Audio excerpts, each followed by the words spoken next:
studied film in college, and ever since I've been working in film.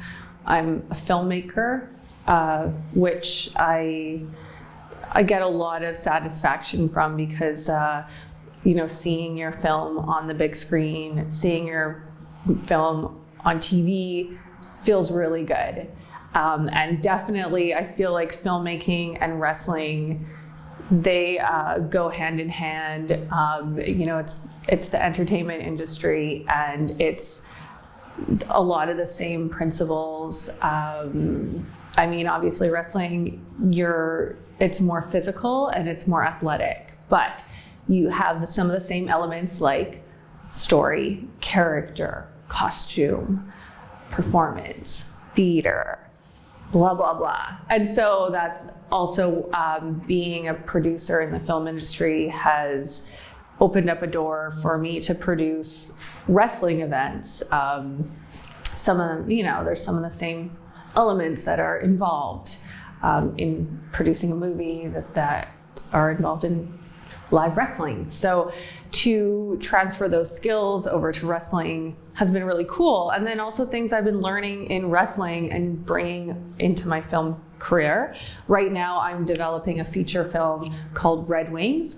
It's a comedy horror story about a woman who gets bitten by a bat and then all of a sudden gets her period, and her tampons turn into little red bats that kill for her.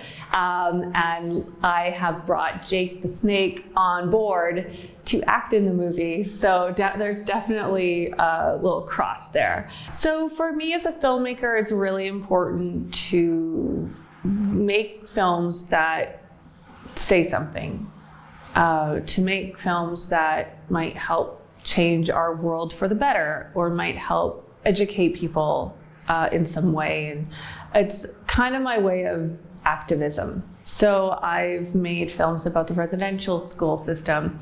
I've made films about Tibetans in exile and Tibetan self-immolation, which is young Tibetans who are lighting themselves on fire in protest of the Chinese occupation, over 150.